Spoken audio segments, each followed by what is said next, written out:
Stand up and get ready to take a blow. You have the confidence that you can accept the blow. As a point of interest, none of my men wear protection in groin. None. After all, you wouldn't want your attacker to get injured.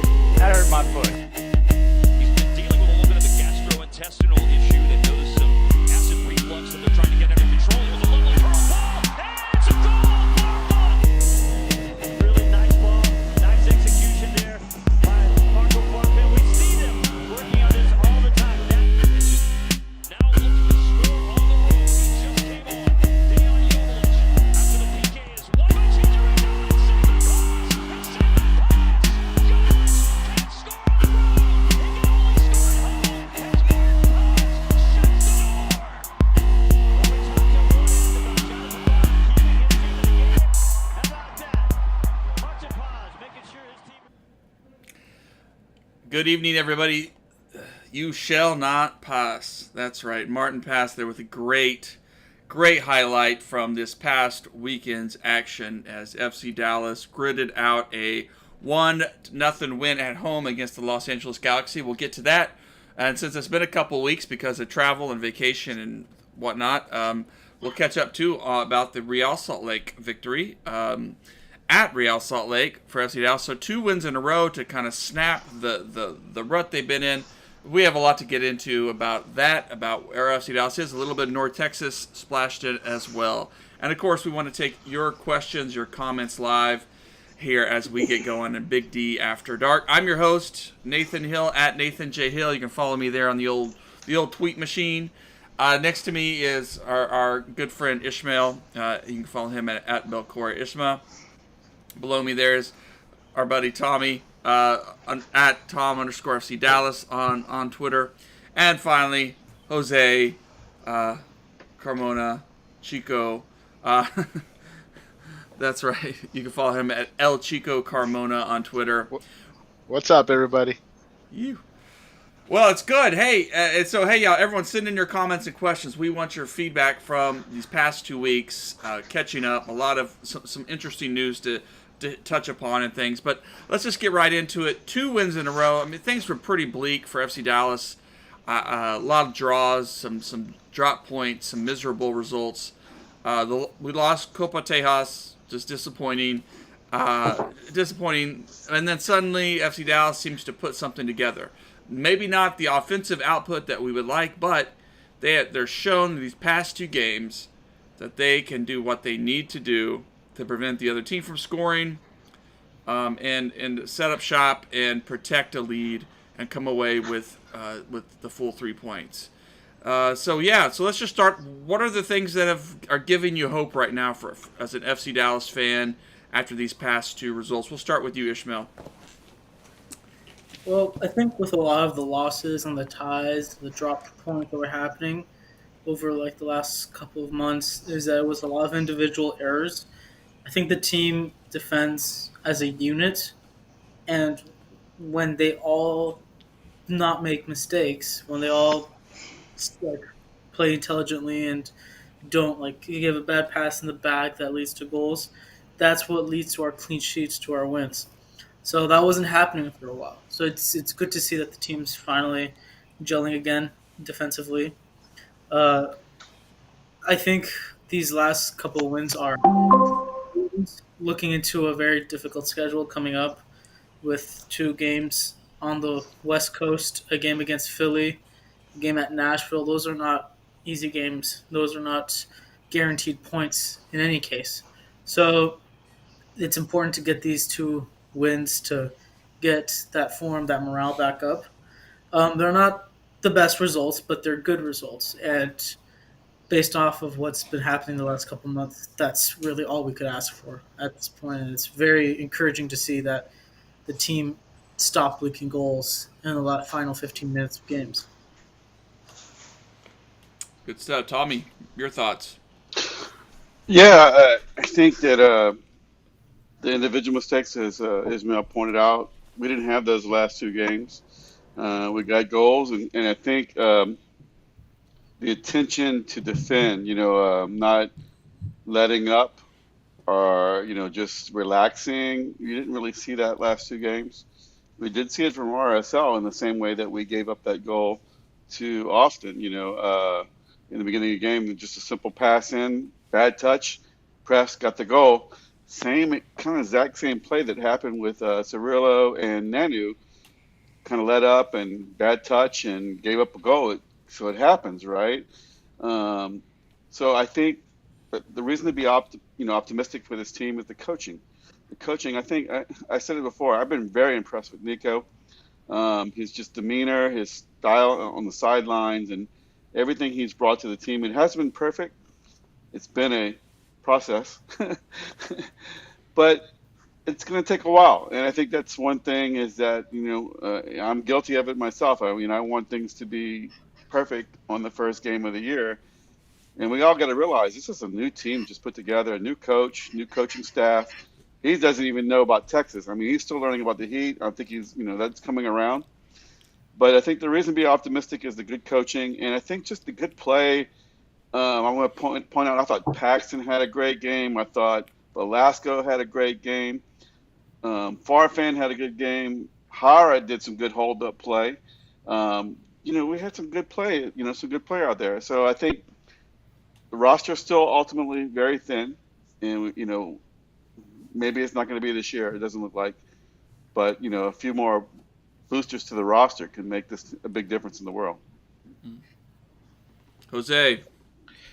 Well, I think it's exciting for us to see. No one's going to say, hey, you guys look great in winning. And some people will talk down in the manner that a team has won both of those matches. At the end of the day, it shows growth. It shows that Nico has learned, that once you take a lead, you don't have to do anything else. I mean, it's basically they've been blowing leads in our, when we're in our slump.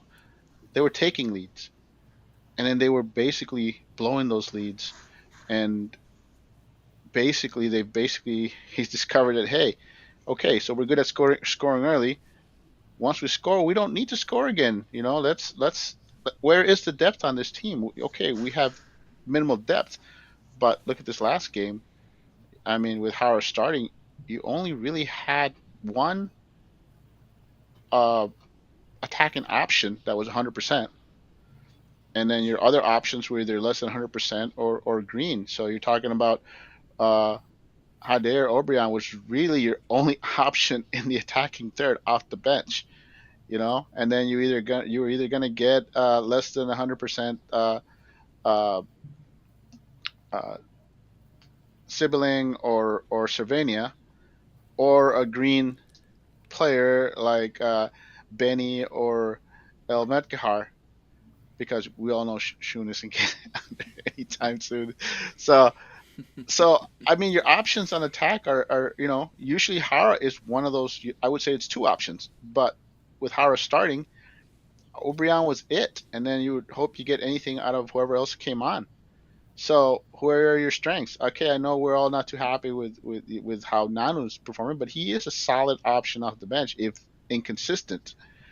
So you got as a non-starter, I would say he's a solid option. As a starter, he's proven that he's less than ideal, but he's a solid option off the bench. So is Tafari, again, another player that makes mistakes, but again, he's not being asked to start. He's just asked to come in and close the game. You've got Quinones. You got even Eddie. You even got Munjoma, who, despite his quality of play this season, is a player who has ample experience playing in MLS. And then, of course, you got Cirillo coming off the bench also. So your best options are in defense, and this team has been awfully good at taking leads. So I know if they got a bunker to win once you take the lead, then so be it. I mean, teams have driven that all the way deep into the playoffs, and Right. It's not pretty, Right. but it's effective, and I'll take it. I think it gives us hope that this team is a playoff team. Okay, we can argue where in the playoffs, but they look like a team that looks like will at least make the playoffs, and I think that's a boost for a team that people forget really was nowhere near the playoffs last year, and it's a sign that they're heading in the right direction.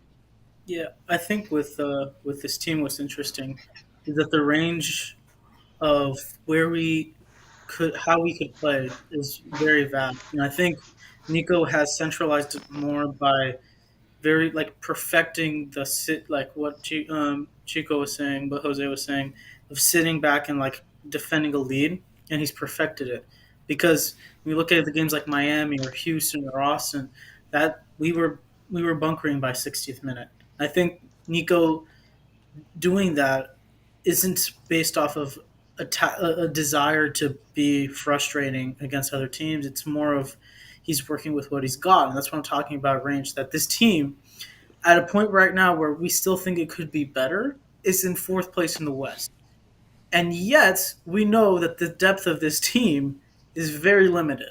Where if a midfielder got injured in this game, would have been disastrous for us going into Seattle and Portland. So it's really weird. It's a weird season where I think the team is playing could play better than they are, and they're in fourth place. And it's going to be interesting to see how this last stretch of games unfold for this team, because I think out of all the stretches of games that we've had throughout the season, this is going to be the most difficult. And I know that's what most teams say at the end of seasons, but I think it's true. And testament to the team that LA Galaxy and RSL are teams that are literally in our range in the standings. They're right there. And these kinds of wins are 6-point games. They're not 3-point games. But that's also the same with Seattle and with Portland and with Nashville coming up, and then RSL in like a month and a half. These games, this isn't going to change. So if the team is able to grind out these 1-0, 2-1 results over the entirety of the rest of the season, as frustrating as it is knowing that this team could be better, that like Velasco's production could be better, that Ariola could be more consistent, that we could get our wing back to help even more. We saw Farfan, I think it was like his third assist of the season, but Tomasi in this game was specifically frustrating. Like, if everyone was producing at a higher level, we know we could be better, and yet we're in fourth place. So it's going to be interesting to see how this season unfolds. Let's I agree. well, go ahead, Tommy. Just real quick, I was going to say I agree with Ishmael's comments that we're in fourth place, but we're not playing the best that we can be. I mean, we all agree that Paxton's having a good game, but is Paxton getting assists and goals? No, he can, and I think he certainly can. He's going to get better. He will get better. I believe it. I mean, Jesus can play better. Ariola can play better. Velasco's just starting to see a little bit of juice in him with his passing. He had some really nice passings and dribbles in the middle of the field, but he can also play better. I think you can say that just about anybody on the team that can play better. And it's not that they're playing bad. It's just that they can get better, and they will. I think they will. Well, let's jump into Nico's post-game kind of comments, his own reaction on the match, and see how he responded in his energy. Well, I think there is a lot of things to improve today. But overall, very proud of the guys. Really, really proud of them. It's not easy what we are doing. We're playing against good teams, and we're suffering some moments in the game. And we're doing together as a team. And we've been present the last two games defensively. And now it's about our challenge, like if we can be present also when we have the ball, right? And then start opening and creating good angles and doing more things to have long possessions in the second half to kill the game. I think we had good counterattacks for score the second goal, and this is the way that we had to approach the second half because it was really, really difficult for us. We also had, it's not an excuse, but we had to adapt a different formation, different way to play because I have some issues with some players late on this week, and we had to make a different plan. But I think the guys did a really good job. We wanted to win at home again. We wanted to win for the fans, for our families, celebrate with them, a win together, because we owe that to ourselves first and to our fans and families. We were very close to win in other games, and we couldn't celebrate with them. and I think we owe to us and to them this win.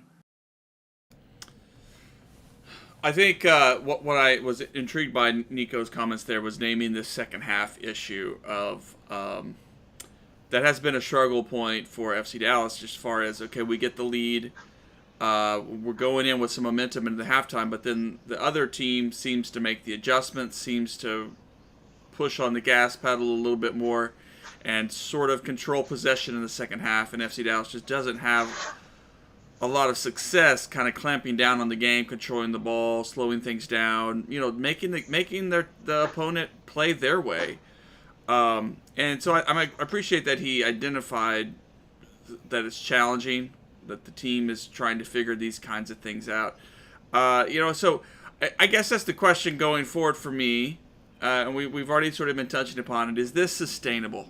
Is this the idea of this team? Is what it's going to be over the remaining games? Is going to be stingy, which we saw at the beginning of the season. They were pretty stingy defensively, and we're going to be able to get out some results. If we do, then yes, we can go deep in the playoffs, because that's how you win playoffs. You get that goal, and you set up shop, and you absorb and you defend. Or you hold on for those penalty kicks, kind of a thing. So, what do y'all think? Is this sustainable for FC Dallas? I would say so. Go ahead, Jose. I'll let you go first. I was going to say, as long as the team stays healthy, we have such a thin bench that I honestly believe that the slump that we're in had a lot to do with the injuries to the back line. Clearly, our back line was less than 100%.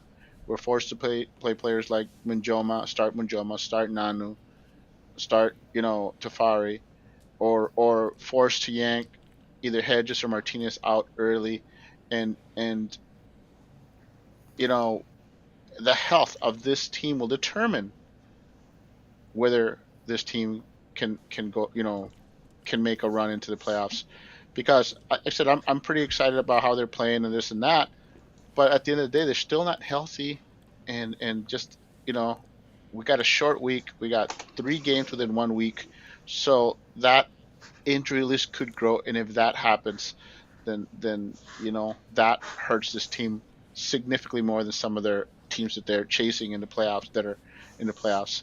So as long as the team can remain healthy and avoid players missing multiple games to injury or nagging injuries that keeps them from being less than 100%, and that's what it'll come down to. It's the health of this team. As long as this team is healthy and Nico has his options, this team currently batting 500 on the road, by the way, that's usually the mark of a playoff team.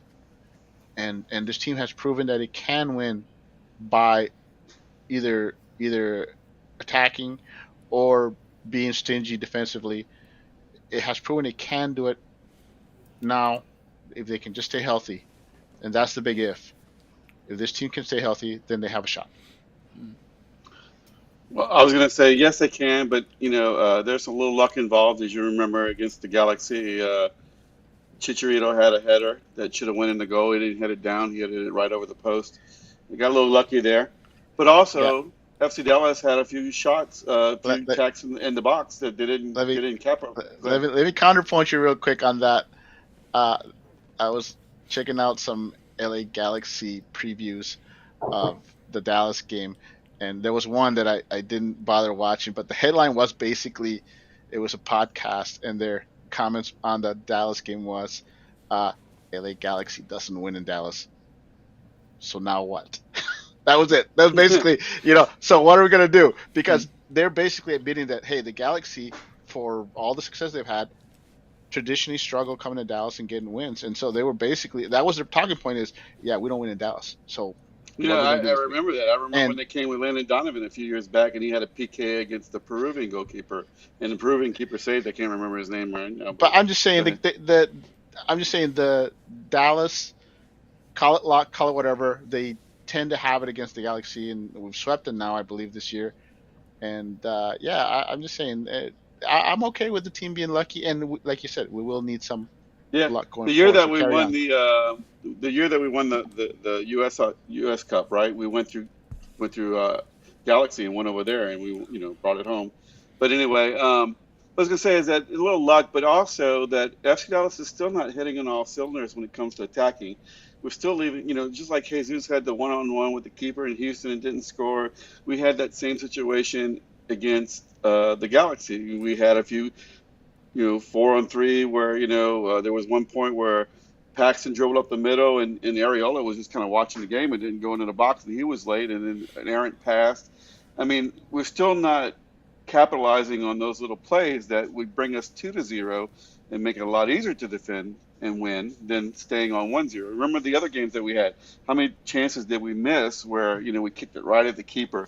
So, but I think that's also growing pains. I think, coach will address, if we see it, coach sees it, and I know he'll address it. Everything that we've seen as a fan, we know that coach is addressing. The big one that I read about was the closing of the game, that they had to practice just about closing the game and being, urgent to defend every little thing, because we saw Tafari take off, we saw so-and-so take off, and we lost silly goals, right? So I think that, yes, we can, if we, especially if we start scoring a few more goals instead of just having 1-0, we're up 2-0, that can make a change. But then again, the roster is still paper thin. So there is that thing that, you can only go so far with a thin roster. So, but it's flip a coin right now. Yeah, I would like to address the attack thing later on. I think what's we keep talking about how the team isn't firing on all cylinders. I don't think it will in this season. I don't think they'll reach their potential because there's still so many gaping holes on this roster. Specifically, what happens, Hara can, in this game lasted 45 minutes if I'm being generous. And when Jesus plays up top, the midfield and the attack are somewhat disconnected, as we've seen for the last 2 months, that there's issues there. And I think with this team, a lot of these grind out performances that we see, like the last 2 weeks, the team is overperforming in some aspects and underperforming in others, and that makes me think that this team is probably a borderline playoff team playing above expectations. So grind out results have been we saw at the beginning of the season, and right now will work for this team, and it can work, and we can get lucky, but we can also get unlucky. A game like the game against NYCFC or the game against Minnesota in May, those were games that we were dominating, and we can get unlucky too. So if we're going to rely on grit, I'm okay with that. If we're going to be relying on luck, then that's another issue, because this team, it can win on luck, it can get to playoffs on luck, but that's not sustainable, and you can't put your chips for that. It won't. That's a risky play. So I think as the team gets healthier, because right now it's still not at 100%, as Jose was saying, I don't think we've been healthy for a while now. But even when we were healthy, the games against Minnesota, the games against Vancouver, we were healthy, and we did not play well. So it will be better. It will be better as the team gets healthier. Hopefully, players like Facu, Siki, Cervenia are more available. But issues about disconnectivity between the attack and the midfield, the attack being inconsistent, we're starting to see limitations that Jesus can either be scoring 1 or twice a game or disappearing in some games. And we also see that Areola, although he's much better than he was with DC, he is still streaky. So, and Velasco isn't going to put numbers for you, especially this season. So the team will get healthier, and the team will have more depth. The depth right now is a serious concern, especially if the injuries keep going. But over time, hopefully the injuries will get better. But the issues still persist. And against the teams that we're facing in the next couple of months, that can be consuming, especially in this crunch time right before the playoffs. Okay, so I want to address the attack and depth, and I'm going to say right now that our depth issues are in fact what's hurting our attack. The reason the team can start strong, but often fails to put teams away, is because some of our key players are not 90-minute players. Velasco has proven that he's not a 90-minute player. He's not a guy that can give you a full game without fatiguing. You could probably say the same about Tsiki and Cervania. And then Ahara is definitely not a 60-minute player. Barely 35, if that. And so, but let's look. Well, Let's look in at this heat, three I don't players. think anyone's going to go 90 minutes No. every game, right? No. Yeah, go ahead. I'm going to address that, and that leaves you with three players that are 90-minute players in Areola, Jesus, and Paxton. And that here's the bad thing about that, because this team has very little depth to alleviate these guys. They're suffering from too much load, too much game load, and that fatigue is only going to get worse as the season progresses. I think you already started to see them fade. Yes, they can go the 90 minutes, but can they go the full 90 minutes without losing a step, without losing sharpness? And I think that's what you're seeing. That's you're seeing in these games is, yes, they can go the 90 minutes, but you have to talk about the game load on these guys, specifically at Paxton, where our midfield is so thin. I'm happy to see him go 90 minutes, but it also concerns me that he's getting so much playing time. It concerns me that there's no third center fielder, center forward, so that when Jesus has to rest and Hara has to start, who comes in when Hara, fades after 45 minutes? Same thing with Areola. You got Obrian. Obrian can alleviate Areola, but then who's going to relieve Velasco? And that's where the attack, that's why it's fading late, is because you got your three guys that can go the 90 minutes and they're fading and there's nobody to give them proper relief. And then the other players have to be replaced because they're not 90-minute players. So it's an issue. Coach that took out. the depth, Go ahead. I'm just saying it's an issue with the depth that's affecting the attack, and why the attack is so good in the first half, and then it's Nico is really wise to basically lean on the defense in the second half if they can get a lead, because the attack's going to fade anyway. They've proven consistently throughout the season that they're not a team that can finish strong, and like I said, that's basically for depth. I mean, I'm a big fan of Benny, and I know I'm not bragging. I know he played just cleanup minutes down the stretch, but it says a ton that it's Benny that's coming in to get those kind of those mop up minutes, and not Elmed Kahar, not Thomas Roberts, not Shun. That tells you a lot that it's Benny that's coming in, and that tells you our problems with our depths, all the problems you need to know about our attacking depth right there. Yeah, well, it's a concern for the end of the year for the postseason, because if they're getting tired now, how are they going to be at the end of the year? And against the Galaxy, we saw Velasco and Jesus had to come out because they just couldn't go anymore, and he brought in Obrian and yes, and that's to my point is at least Velasco's getting a chance to rest, and he's going to always give you those 60-70 minutes, but I'm more concerned about the guys with the heavy loads, Jesus, Areola, and Paxton. Those can lead to injuries later in the season, and that's our concern for us. Is we need to give. They don't have another Paxton on the team. Yeah, and I think just to close off this thing about depth. Yeah, I think close off this thing about depth is that this shows that if we're being completely honest, this roster, this cap, the way that the roster and the cap are right now was so poorly built early on, and maybe showing Zanotta's inexperience with MLS, because you should not have bench players that cannot contribute to the right. Not be a thing. I know there's a lot of fans asking for some signings, but the fact that we're loaning or selling Sean is the only way we can open up cap space is genuinely concerning. That's insane to me. We have 5 open roster spots. So much money was put into players that are either ineffective or are not worth their value. And then the depth doesn't have the value of these players is even worse.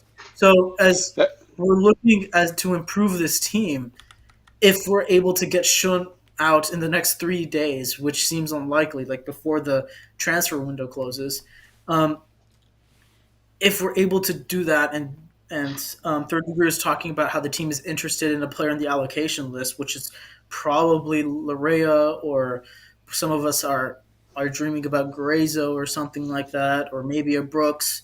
Um, it's just, it tells me a lot that even with Zanota's successes, next season is, like, we keep saying that this year is the test for Zanota, this year is the test. Next year really is the test, because a lot of these players, a lot of these contracts, including Hara, are going to be alleviated.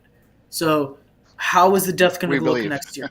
You can't go another year like this. You can't go another year where 60 minutes you just sit back because your attack doesn't have good enough subs. That's not a Damn recipe right. for.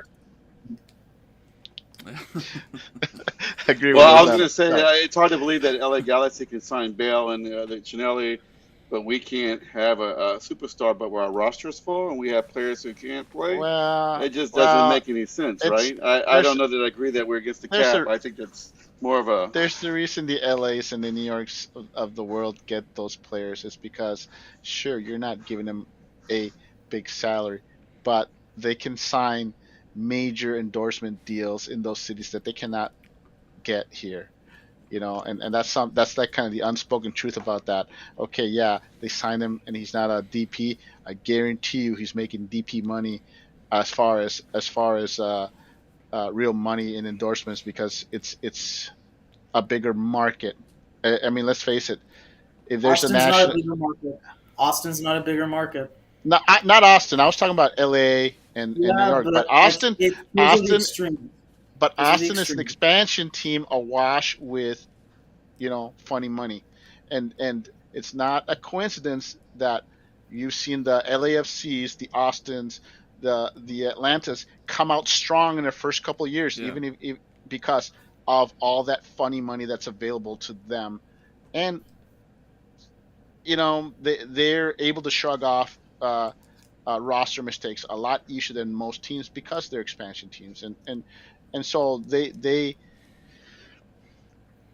MLS wants to succeed, so they're gonna, it's in their interest that these teams come out strong. And I'm not okay. So Austin, okay, I'm very happy that Texas has a competitive team to push Dallas, but we'll see about how they're doing 3-4 years from now. Like, look at Orlando, they came out strong and faded, and so on and so forth. So and Nashville did a slow burn. Look at Minnesota; it took them several years.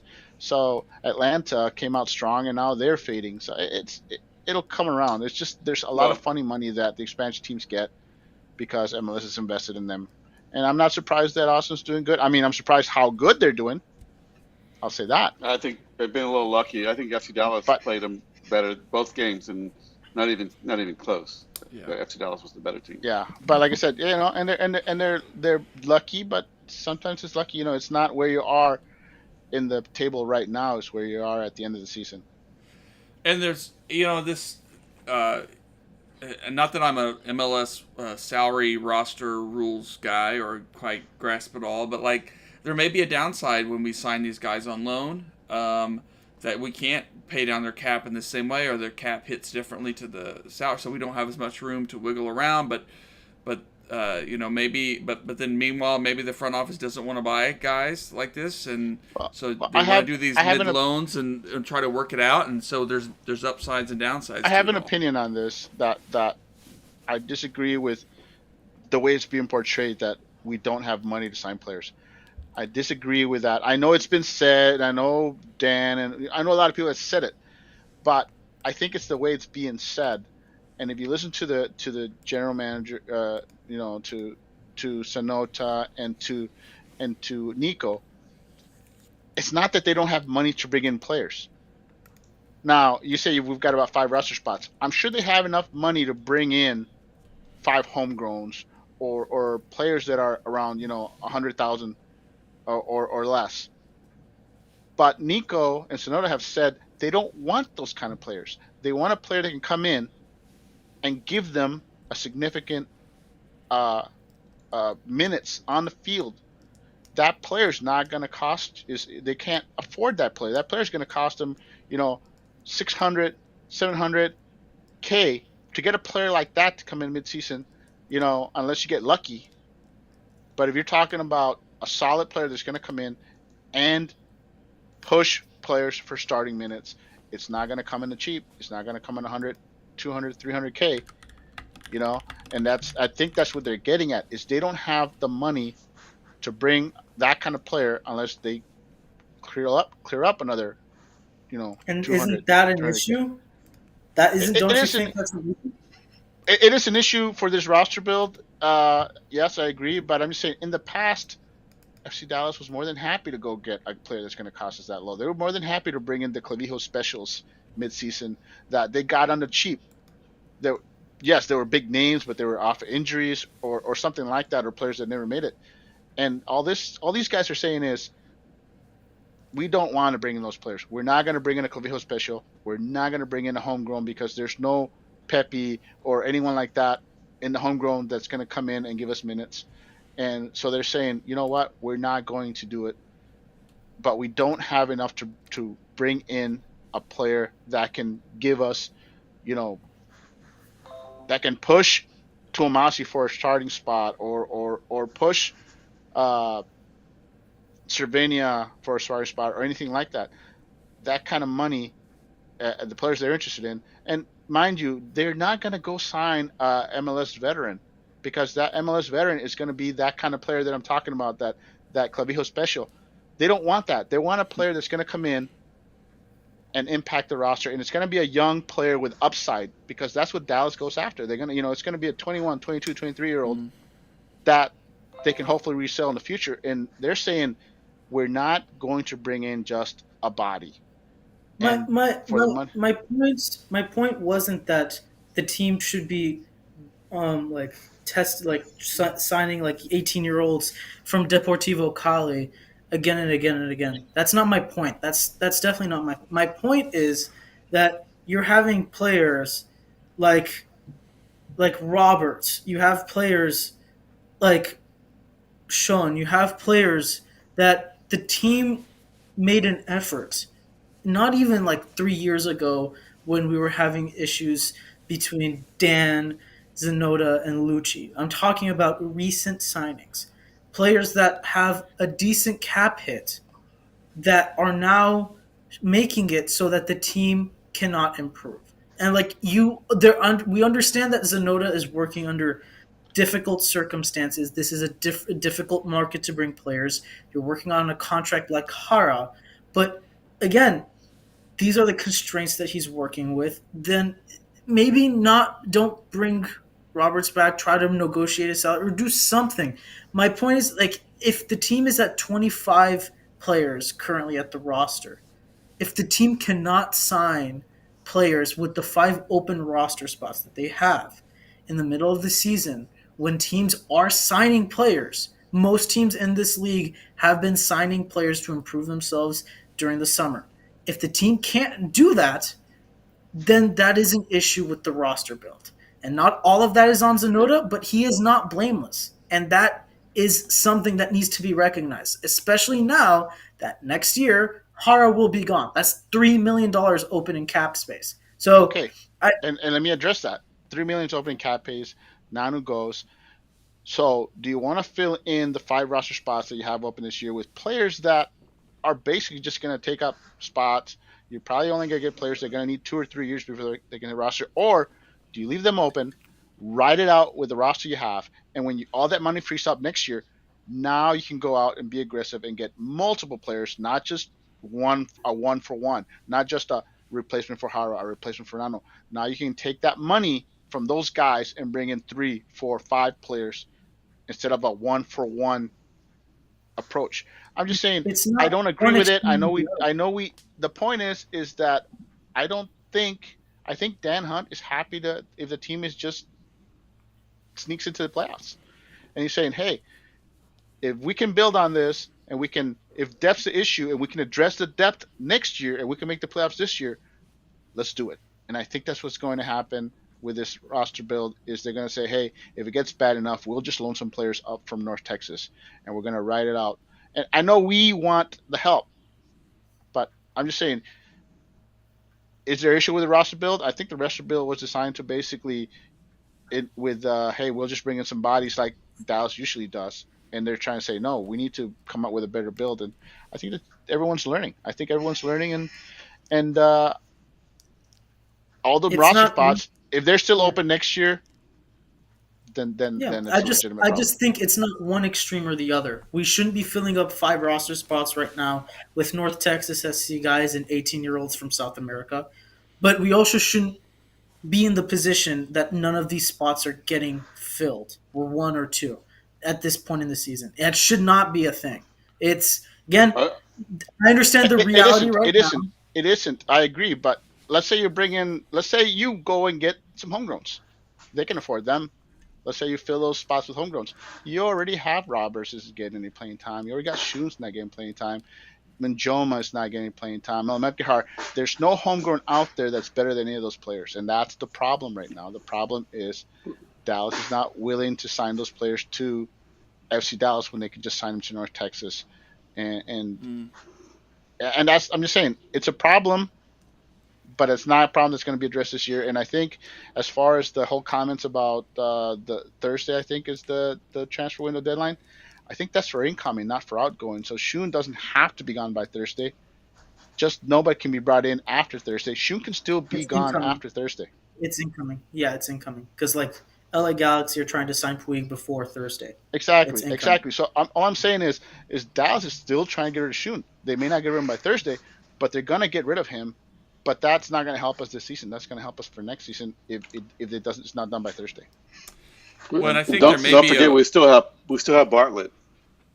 Yeah, we He's not doing that shit. He has one But, more contract. He's going to so. Yeah, well, and I think you can still. I think as far as Thursday, I think it's for transfers. But if there's a free agent, you could still target somebody like that after that potentially. But I could be wrong about that. So yeah, I think. What it's about an Parker? It's an interesting. Oh, Parker is solid. I mean, he's a player that was always going to play a full season in North Texas, and he needed it. He's 19 years old, and Farfan is playing so good. Parker's a player that I think would be loaned up from North Texas this season if needed, and could give you solid minutes. But you're not going to pull him away from North Texas this year. He's going to play in North Texas this whole season, and then next year he'll be on the senior roster.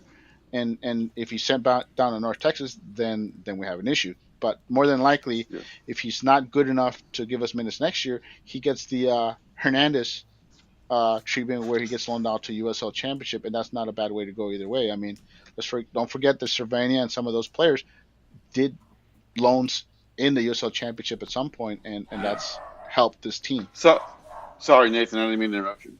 But no, it's fine. I mean, I think I would love to see if Parker is ready to contribute some. He'd be a great backup to Farfan and still give him time, and he'd probably get some minutes here and there. But also, I'm really high on Colin Smith as that right back who is just growing and is showing some versatility, and I think could be someone who comes in and kind of works his way into the first team picture next year. So again, another raw player, and that's just it. Is as exciting as North Texas is, and as talented as they look, they're still very green, and those players are not going to help FC Dallas this season. They're players that we hope can make the jump next year, but this year, I mean, just enjoy them and say, hey, these kids look like they have a future. Mm-hmm. And hopefully next year they can come in and help. But I think this year, like I said, players from North Texas are only going to help in emergency. I think there are trades to be had within the league. I think as we get closer, I think there's going to be some other teams that are going to want to free up some space. And that's why I hope that FC Dallas is looking at those. And I know they may not be long term, they may not solve all the issues, but just to have have some guys who know MLS, who know how to compete in this league. My problem with the trades is if Dallas can pull off a trade, it's going to be a like for like trade. Like let's say somebody wants Quinion, okay, you're going to trade him, but now you haven't really fixed anything. You're going to bring in someone that hopefully plays better than him, but you're still going to have the depth issue. So that's my problem with trades in MLS. You're going to have to give up a player, and this team can't afford to give up players. They need players, and the draft picks are, a lot of teams don't really care for them. I mean, Dallas is one of the few teams that cares for them. So as far as trade, you're basically gonna have to unload somebody, and I'm not sure that's, like I said, they have to work some magic. Well, we'll see. I mean, that's why it's confusing. It's a lot of questions. But let's keep the show rolling here with and turn our attention to North Texas. North Texas, just like FC Dallas, was in a bit of a bad run. In particular, they got smashed by Sporting Kansas City too in one of the shocking games. I think Sporting Kansas City too has been awful, but somehow put 4 goals past FC Dallas, and so.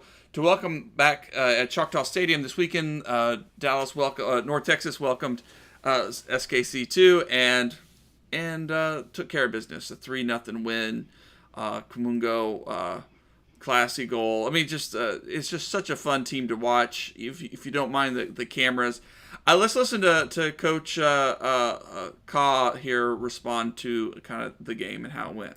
A little bit of a chess game, but we kind of slowed down a little bit, but we see the house, we see the first half, and then we responded well in second half. And I think after not winning 4 games, the boys may think things might creep in their head, but their mental focus, what they've been given the whole this week in practice and the way that they played has been fantastic. So for me, I'm very, very proud of the performance that they put, because it was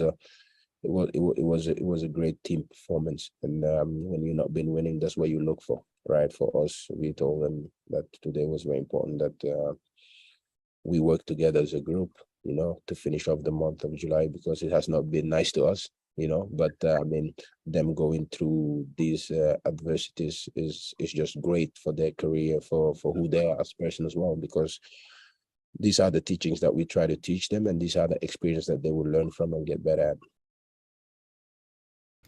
Coach Ka has been big about these moments, teaching the team, helping them learn to be pros, close out games, fight, work hard, just all the things that you need to do to really make it to the next level. So I've always been so impressed with him and impressed with what he's doing in North Texas. Really, this North Texas team can be one of the best in MLS Next Pro when they are clicking. But then also they show their youth, they show their rawness, they show it's a team that can struggle. Back line that's been all over the place at times, but an attack too that can just absolutely dominate you and take over a game in just a moment. So, Jose, big win for him this weekend. Get back on track. What's your gut when the season comes to a close? Is North Texas gonna be in a playoff spot? The answer is yes, and I'm gonna explain the last, before this win they had a 4-match winless streak. The only loss that I consider shocking is the Sporting Kansas City loss, which was a 4-2 on the road, but then that was followed with a 3-1 loss against San Jose. Now, that's a game that was tied 1-1 as they were heading into the half, and then Hope got a red card, and they played a man down the entire second half, and not surprisingly lost that game. They followed that game with a 3-3 draw against Houston, who's a good team and also has already proven that they're good enough to beat North Texas even at home. So that's not a bad result.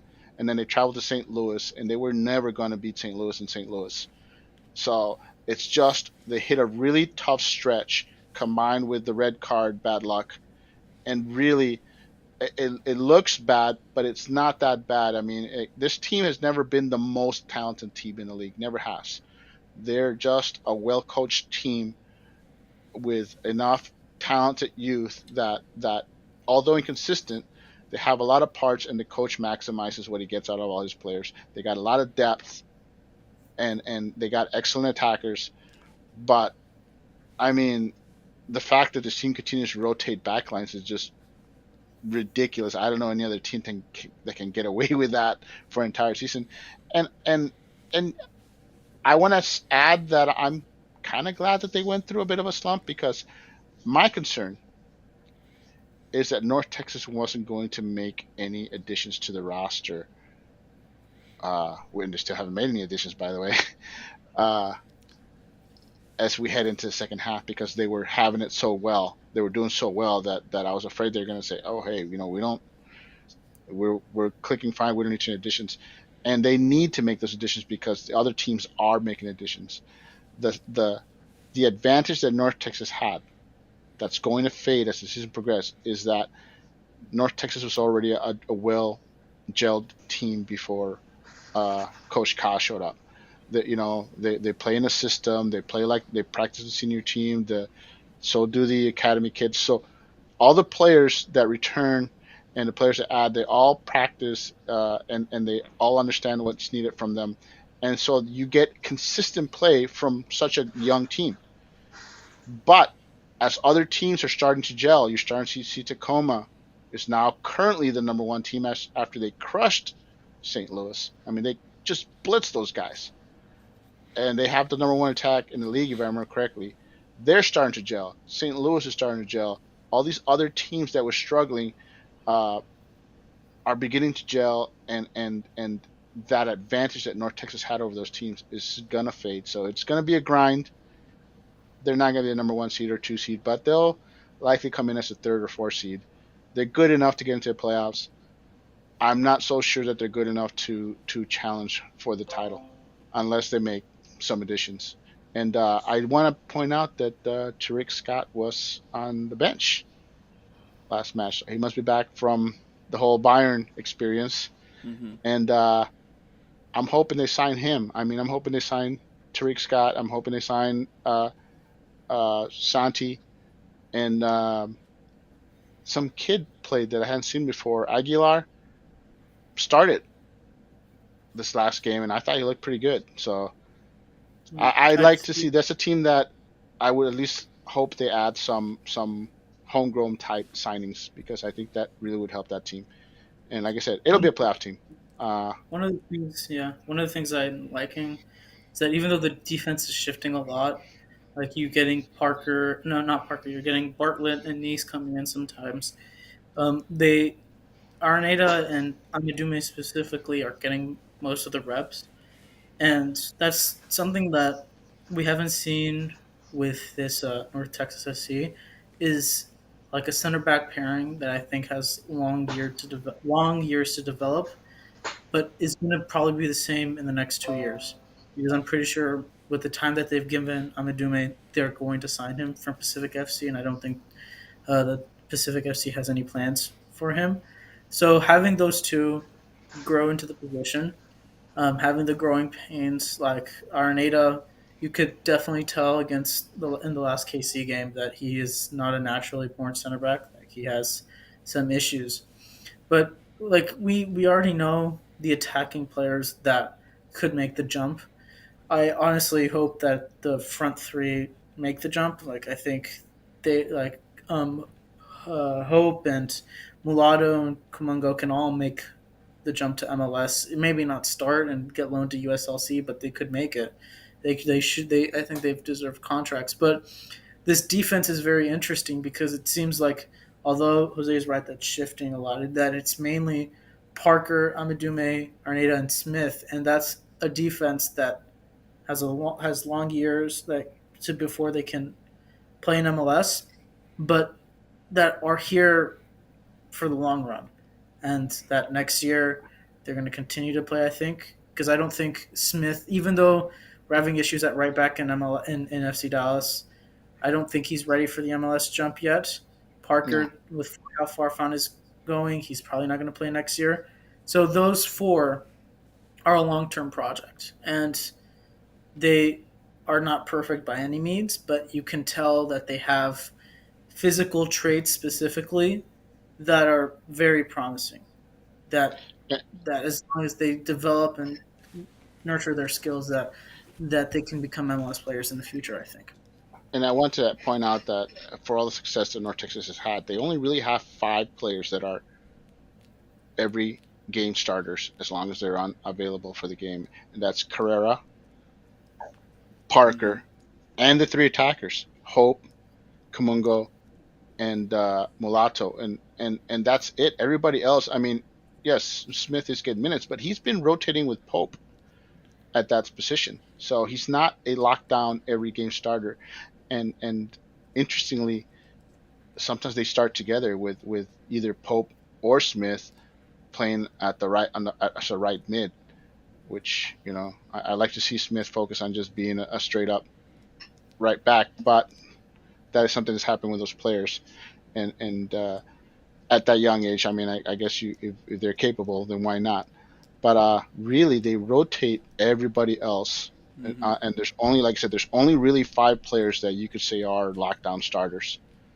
Everybody else, that may be like the perfect like coach situation too for these coaches that preach about competition week in and week out. It's not just, they're not rotating just to keep guys fresh. I mean, I'm sure there's a little bit of that, but it's like, hey, show me in practice, and you're going to earn a spot. That's a great thing. It can be frustrating for a player who's like, hey, I should be getting minutes here. I have more, like maybe a Colin Smith, but no, I think Colin even loves it. I think he just means he just wants to grow and get better and compete each other.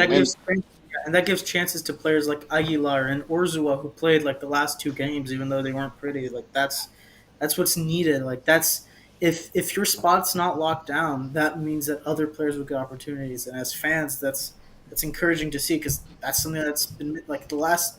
Again, we know what COVID did, but 2 years, like for the last 2 years before this season, it was mainly like a core group of like 16, 18 guys. It was basically it. And now we're starting to see what it should be used for, where the players that, of course, are scoring 11 goals this season, like Kamungo, yeah, you start. But players like Coach and Smith, you start to see them shaping who's like rotating, playing a couple different positions. When Waldeck plays poorly, which is not quite often, you get Orzua and Aguilar who get the opportunity to play in a professional setting. And that's what this team should be used for, specifically. Yeah.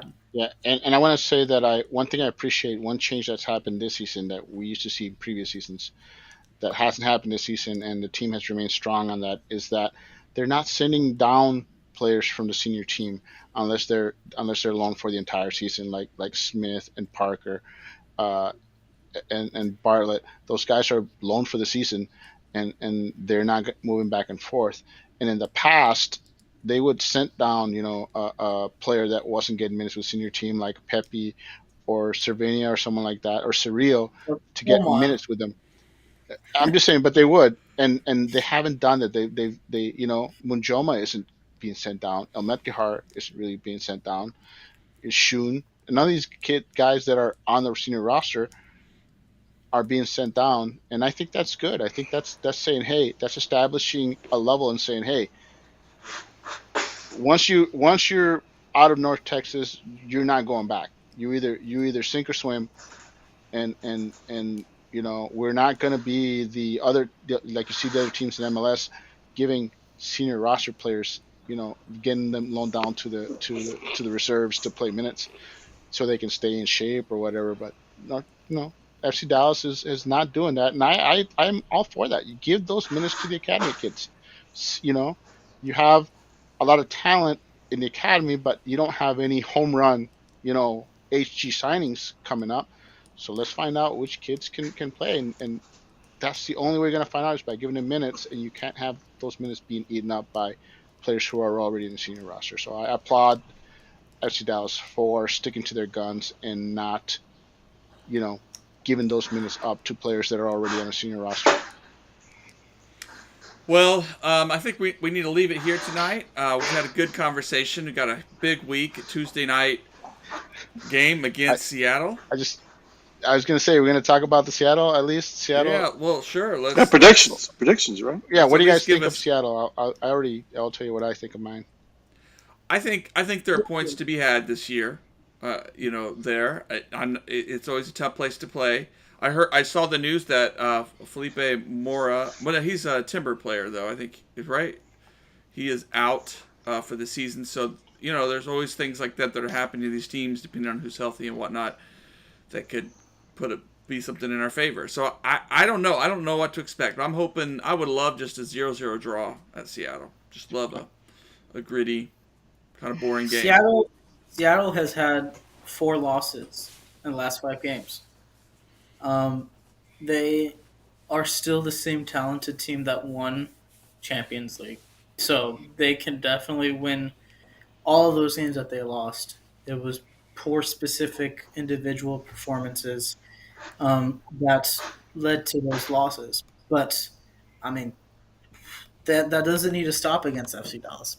So, I mean, if we're talking about grinding out and sitting back after the 60th minute, scoring in the first 20, I think that's really what's going to happen, especially if you keep the Seattle off the board in the first 45. I do think it'll probably be 1-1. Not like us. I hope we don't concede in the last minute, but I do think it would be a goal in the first 45. I think both teams will score. But, man, out of either Portland or Seattle, given that Portland has had a pretty good run over the last couple of games and that it's the next game in a 2-day road trip in the Northwest, this seems the more likely game where you could get 3 points. If you get 3 points, which is still big if against the Northwest teams. And I want to say I agree with the 1-1. That was my pick also. And I want to say that I want to point out that going into Seattle, we're more optimistic about this game than we normally would be against a normal Seattle encounter. And let's face it, Seattle's going through that that CONCACAF slide that every team that makes a run in CONCACAF has. They look like they were avoiding it, but the bottom line is that MLS rosters aren't built for deep runs in other competitions. There's just not that many players. So once you get out of that, once you make that run and get back to MLS play, and then you still got the U.S. Open Cup, it adds significant game load to these players and fatigue and minor injuries, and it shows. And I think that's all it is. It's still Seattle. They're still a better team than FC Dallas, but you have to wonder how many of those players are playing at 100%. How many of those players are playing with nagging injuries or are simply fatigued and will basically be like Hara, giving you 45 minutes and then be tanked out. So that gives us hope. That and the fact that FC Dallas beat Seattle earlier in the year, that's big. I know it was a rotated squad, but you got to be able, your players knowing that they can beat Seattle, any Seattle team, that's a massive confidence builder for a young team to say, hey, we've done it before. We can do it again. We can get a result. And they played well on the road. They played well on the road. I mean, except for the Kansas So- City game and during that, that fall thing. But generally, they played well on the road. I expect to see Hara at the top and Jesus back in and I expect to see the same formation that we saw Saturday. And I expect them to come out and play a good game. Yeah, go ahead. If after these 2 games, FC Dallas comes back home with 2 or 3 points, it's a successful trip. If they get a goal, I think it'll be a similar game to Saturday where they get the goal and they hunker in. We'll see. I'll take it. If we're putting bets on what game we would win, it would be Seattle for me because Portland haven't lost in the last 8 games, and they've scored 18 times. And for a team like us that relies on gritty defensiveness, I don't think you can defend gritty and succeed not conceding when a team just scored 4 goals. Like Portland's not good defensively, but they will score more goals than you, and that's how they would win games. So if we're looking for a victory, I think it would be the Seattle game, honestly. Which is a weird thing I to agree say. with you. I agree with you, and the only hope that gives me against Portland, even though I agree that they are the toughest 2 teams, is the fact that they will also play midweek and will also be fatigued. And yes, I expect Dallas to be more fatigued and have less depth than Portland, but the fact that they'll be fatigued too should at least give us a chance that we normally would not have. And I think the other thing we need to watch out is what happens with Sean in the next few days, if he gets sold or not. And if he doesn't get sold, I think there's no reason you can tell me why he hasn't played at all this year, because I've seen enough of that guy to say that he's good enough to get some minutes this year, and the fact that he's got none tells me there's I more agree, to but the players story. get in coach's doghouse for whatever reason, and by all accounts, he simply was not performing in practice. I mean, he looked good when he got given minutes, but Nico's a big, practice well, get minutes type, and you're seeing that as a theme, from North Texas to FC Dallas. Practice well, get rewarded. Practice well, get rewarded. And by all accounts, Shun is not practicing well. He's gone too much. He's missing too much time. He's not getting the concept. He's simply in the doghouse, and that's not going to change this year. He may have also eaten the Monster Burger, and I think maybe that's slowing him down. One too many. Where's Oh that my sold? gosh, Like, that is just seriously, ridiculous. I mean, where's that oh my sold? God. I need to know. That is a new For Monster franchise Burger that they're promoting. I think it's like $15. I think if you buy the stuff separately, you could probably get it cheaper. But why? Why would you even get that? 'Cause this is Texas. That's like that's an Everything's bigger in abomination. Texas. It's like, why? Yeah, why not? That's kind of the text. Why? Why not? Why wouldn't we? After too enough much. beer, you're gonna say, that looks pretty yummy. $15? No way. Yeah, where is that sold, Tommy? Is that in like the main? I think it's a new thing that they're going to be selling at the stadium. Oh, okay. So you don't know. They have a new exactly. chef, that is my understanding. Okay. Yeah, that's the way it sounded. All right. Well, By the way, that MLS All-Star jersey looks like garbage. That's my last thing. good. All right. Agreed. Well, good. Well, let's leave it there for tonight. We'll be, of course, uploading the the audio version of this, so get it wherever you subscribe to podcasts. We're grateful for everybody joining us. Christian, thanks for your comments.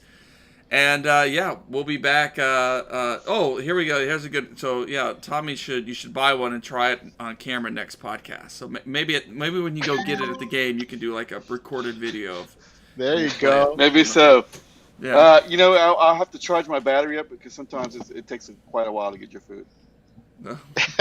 Hey, but I agree. It should be like a review. Like you can be our food taster. Yeah. Okay, well, I'll think about it. We'll see. Take one for the team. Yeah. All right. Well, good night, everybody. Thank you so much. Good night, guys. All right.